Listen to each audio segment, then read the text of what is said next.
I'm just a young player coming into the league, and to be compared to, to a guy that's going on his 6th championship, it's kind of breathtaking. On his 6th championship, it's kind of breathtaking. This is the real untold story of what truly made Kobe Bryant legendary, and it comes straight from the man. Everybody that looks at Kobe looks at him as this talented, unbelievable, one of the greatest basketball players that has ever lived. And I get that. Mm-hmm. Mm-hmm. But if you look at Kobe through my eyes, okay, you don't actually see that. That's Fast Break Podcast, and it completely rewrites what we thought we knew about Kobe.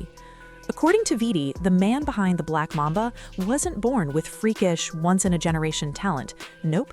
In fact, Vitti says Kobe wasn't physically special at all. Now, this is coming from a man who worked on legends like Kareem, Magic, and Shaq. And when he looked at Kobe, he didn't see some superhuman beast. He saw an athlete who wasn't huge, wasn't lightning fast, didn't have a crazy 42-inch vertical, and actually had less natural talent than players like Tracy McGrady. Wild, right? So how did this supposedly average guy end up with 5 championship rings while more gifted players walked away with none? The answer is darker and more intense than anyone expected. Why does he have 5 rings and other guys that were infinitely more gifted don't have any? Why does he have 5 rings and other guys that were infinitely more gifted don't have any? Intensity that Vitti says was unlike anything he'd ever seen in sports. And once you hear what Vitti revealed in those 2 November podcast episodes, you'll finally get why Kobe's greatness had nothing to do with raw talent. It was something far deeper, something almost obsessive. But before diving into the extreme stuff, you need to know who Gary Vitti really is and why his words carry serious weight. This isn't some random trainer who crossed paths with Kobe for a few seasons. This man was there from day one to the very end. From October 1984 through April 2016, Gary Vitti served as the Lakers' head athletic trainer, making him the longest tenured head trainer in NBA history when he retired. That's commitment. He earned his master's degree in sports medicine from the University of Utah, and even Pat Riley personally recruited him when he was just 1 year away from finishing his PhD. Across those decades, Vitti saw it all: 8 NBA championships, 12 trips to the finals, 13 head coaches, and a Trainer of the Year award in 1991. Talk about a front row seat to basketball history. Throughout that time, Vitti treated legends: Kareem Abdul-Jabbar, Magic Johnson, Shaquille O'Neal, and of course, Kobe Bryant, through every injury, every comeback, every triumph. But his bond with Kobe was on a whole other level. Little known fact, he told me that he got waterboarded. So they put like a towel over they lay you down, they tie you down, pour water like you're drowning, right? He let them do that to him? Who does? So his choice, by choice, by choice, by choice. Okay. They met in Kobe's very first Lakers training camp in Hawaii back in 1996, when Kobe was just 17 years old, and from that day, something about the kid stood out. That means Gary Vitti literally watched Kobe grow up, from a 17-year-old rookie to one of the greatest legends in basketball. They both retired in the exact same season, closing a 20-year journey side by side. Kobe once said that ending his career alongside Vitti after all those years was pretty sweet, and honestly, that says it all. So when this man speaks about Kobe Bryant, you listen. He's earned that right. On Byron Scott's Fast Streak podcast, Vitti dropped a truth bomb so wild, it shakes everything we thought we knew about greatness. He straight up said that after 2 decades of working with Kobe, he didn't see the natural-born talent people always assumed was there. Sounds impossible, right? But wait until you hear what came next. Vitti explained that Kobe didn't have a freakish vertical leap. He wasn't unusually big or fast by NBA standards. And then he hit everyone with the line that made jaws drop. And he comes running back to my seat, and he gives to me, he goes, "I could do it, I know I could do it," and he handed it to me, and he walked away. Yeah, because with my eyes, there was nothing really that special about Kobe Bryant. Can you believe that? Here's a guy who worked with legends and saw pure talent up close, and he's saying players with way more raw ability ended up with 0 championships, while Kobe stacked 5. So what was the real difference? That's exactly what Vitti asked himself on the show. And no, it wasn't about some top-secret training plan or a high-tech diet, or even those famous 4 a.m. workouts people can't stop talking about. Vitti said the truth ran much deeper and much darker. He revealed that Kobe voluntarily let trained Navy SEALs waterboard him, not for a movie role, not for a dare, but because he wanted to know what it felt like. That's right, He let military professionals perform one of the harshest psychological tests ever invented, all out of curiosity. While other NBA stars were chilling at clubs, gaming, or enjoying normal downtime, Kobe Bryant was testing the edge of human endurance with Navy SEALs. He needed to know if he could handle it. That's not just toughness, that's something completely different. This was a man pushing himself past normal limits, locked in a kind of mental warfare against his own fears. That's not typical athlete behavior, that's obsession on another level. Vitti told another insane story from 2005. And so, on a team flight, Kobe walked up to him holding a DVD of Saw 2. If you've seen it, you know it's brutal. I popped the DVD in and I'm watching this sick-ass movie, right? To hand this to me and look me straight in the eye and tell me that he could do it? And you want to know what? You believed, didn't you? I believed. Yeah, there's a scene where a guy has to cut into his own eye to pull out a key and escape a deadly trap. Most people would look away, right? But not Kobe. He handed Vitti the DVD and said he had to watch something, then came running back later, fully into it. What's happening here is chilling. Kobe didn't flinch at that gruesome scene. He didn't feel disgust or fear like a normal person would. Instead, he saw it as a test. He actually believed that if he were in that situation, he could do it. He could cut his own eye out to survive. That's how far his mind went. He wasn't scared of pain or limits. He was fascinated by them. So Kobe went home, watched Saw 2, and came back with the wildest takeaway ever. He actually said he believed he could cut his own eye out if he had to. And coming from Gary Vitti, that wasn't some dramatic exaggeration. That was a cold, expert observation from a man who knew Kobe better than almost anyone alive.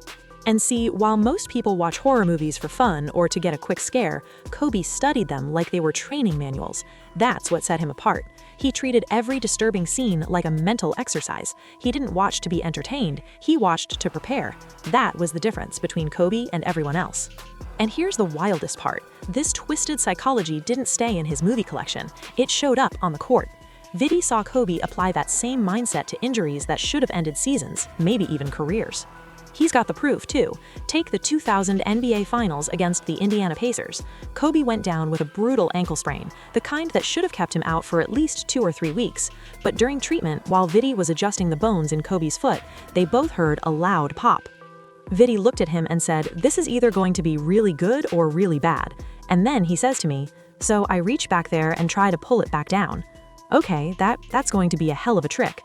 A bunch of athletes, since the beginning of my career, rupture. No one's ever said that to me. Moments later, Kobe laced his shoe back up, got up and tested it out. And what did he do? He played 2 days later, not 2 weeks. He dropped 28 points in Game 4 and helped the Lakers take the championship in 6. That's not just recovery, that's pure willpower. But the most jaw-dropping story came years later, April 12, 2013, the night Kobe ruptured his Achilles tendon. Most players would collapse and get stretched out, but Kobe, the first thing he did was reach back, try to pull it down, and told Vitti, "Tape it up, I'll finish." Vitti had to break it to him that it was impossible. His Achilles was completely torn. So Kobe did the next unthinkable thing. He insisted on shooting his 2 free throws before leaving. And he did it. 2 perfect shots on one leg, with his career basically over right there. Later, he even admitted that he refused the wheelchair on purpose, just to fire back at Paul Pierce's dramatic exit from the 2008 Finals. Even in agony, Kobe was still playing psychological chess. That's how deep the mindset ran. And it didn't stop there. Just months before his retirement, on February 19, 2016, Kobe suffered a nasty finger dislocation during a game against the Spurs. Vitti said he had to pull with so much force to get the bone back in place that even Kobe, the man who could take anything out, was writhing in pain. Yet, just like always, he fought through it. That was Kobe. Pain wasn't a limit, it was part of the test. The moment Vitti popped Kobe's dislocated finger back into place, before the man could even tape it, Kobe was already heading back onto the court. No hesitation, no break, no excuses. And what did he do? Dropped 25 points like nothing happened. Unbelievable. But what Vitti revealed about what Kobe did at halftime that night says everything about why he was different, and why he actually won championships, instead of just surviving pain. When halftime came around, the Lakers players did what most athletes do. They grabbed their phones, scrolled through tweets, checked messages, maybe sipped some water or joked around. Normal stuff, right? Not Kobe. Never Kobe. While everyone else was killing time, he was in the training room with a laptop, watching film from the first half, analyzing his own game in real time. He wanted to know exactly what he did wrong, what he could fix, and how to dominate even harder in the next half. And here's the crazy part. He did that every single game for 20 straight years. While Shaq was on his phone, Kobe was breaking down defensive rotations. While Pau Gasol was checking messages, Kobe was studying his own missed shots, like a scientist searching for clues. That's the kind of obsession that separates a star from a legend. Talent might get you into the NBA, but intelligence, discipline, and obsession, that's what wins rings. Kobe didn't just love basketball, he studied it like his life depended on it. Even when he was drenched in sweat and completely exhausted, he'd be in there dissecting every play in 15-minute halftime windows, while everyone else was scrolling Instagram or zoning out. That's why Vid's point about talent hits so hard. He was really Kobe's extremely intelligent guy. Everything about him was calculated, almost choreographed, before he went out there, because he learned from not only his mistakes of others. Kobe wasn't the most naturally gifted, but his brain and drive made him unstoppable. After Shaq left the Lakers, Kobe pulled Vitti aside and said, "I don't want to play with a dominant big man." He wanted to prove he could win alone. But after a few rough seasons, he humbled himself and went back to Vitti saying, "I need that." That moment changed everything. It led to the arrival of Pau Gasol and 2 more championships. But Vitti also wanted to set the record straight about Pau once and for all. People kept calling him soft because he wasn't built like Shaq, but Vitti wasn't having it.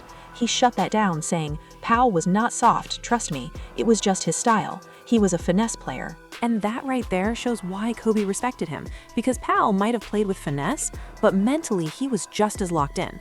Vitti also admitted something that'll humble anyone who thinks they can spot talent.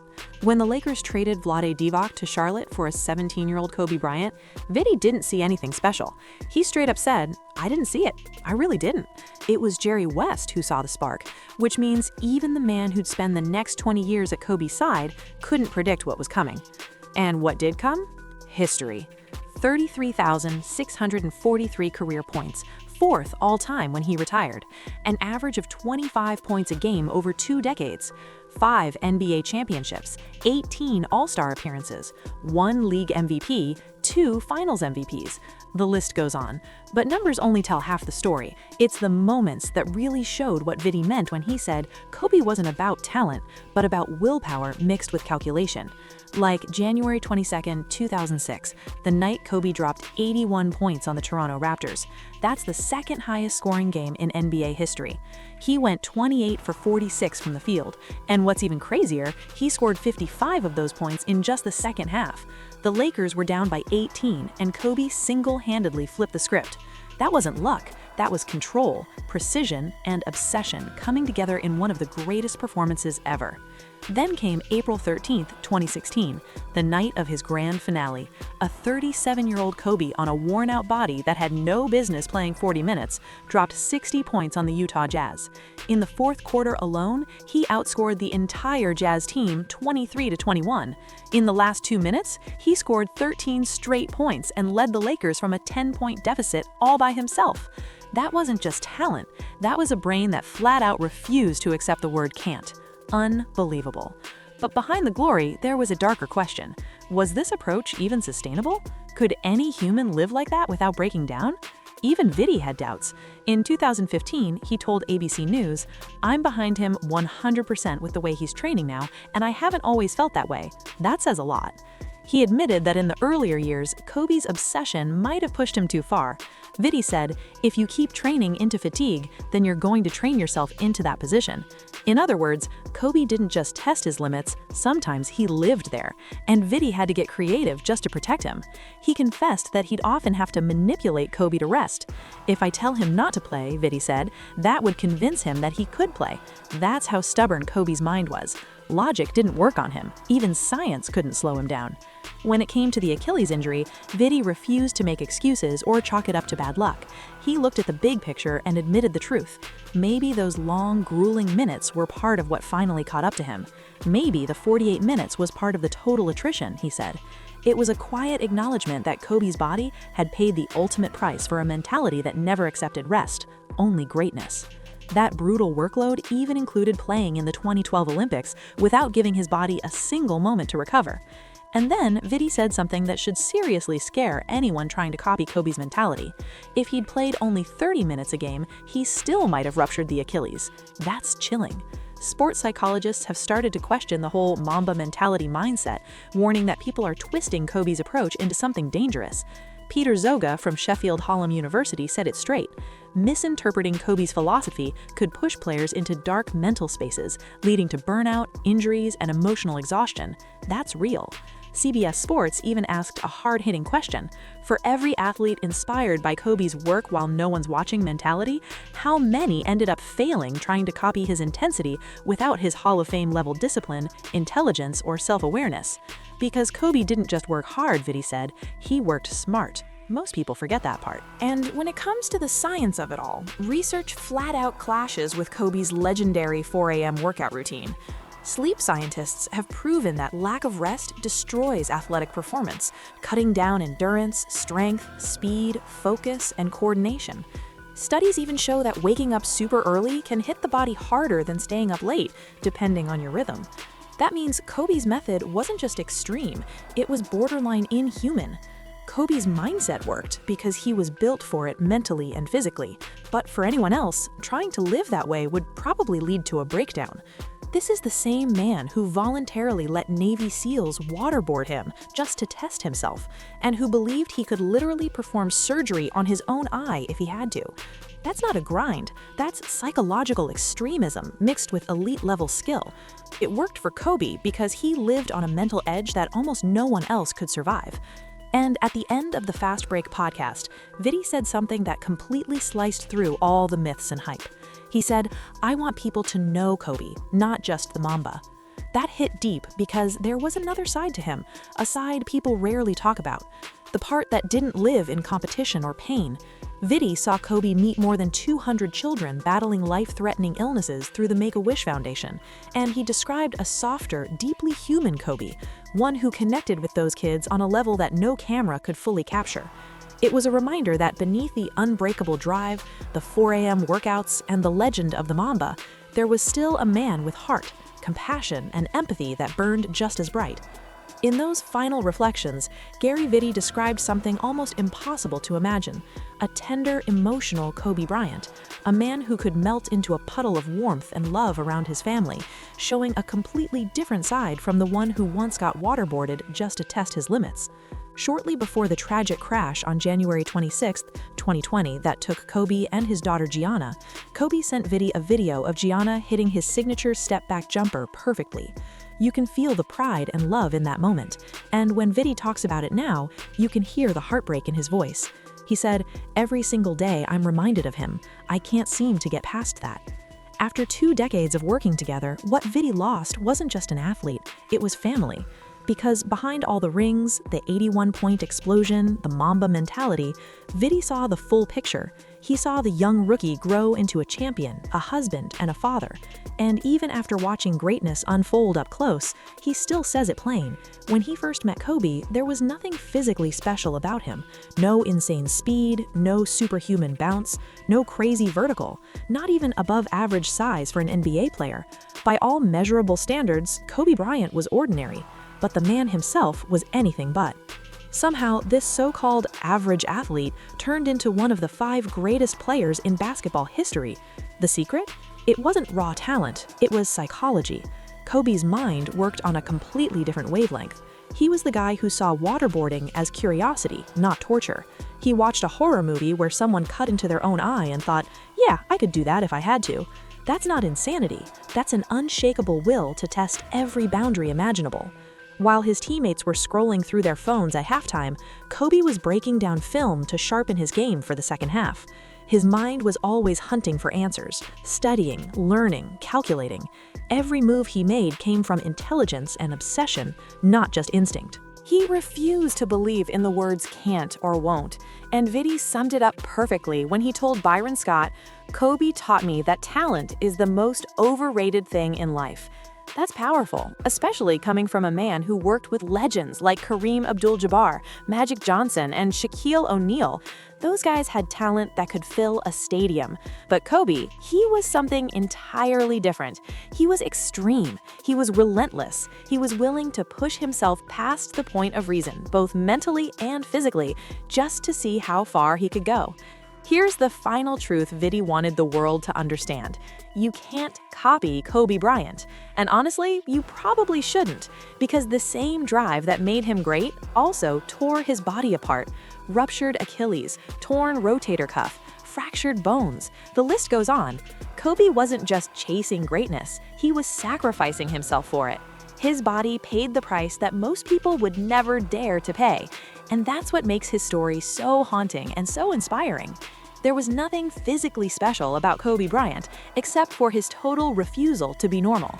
That's the real Mamba mentality. Raw, obsessive, extreme, and far darker than any glossy Nike ad could ever show.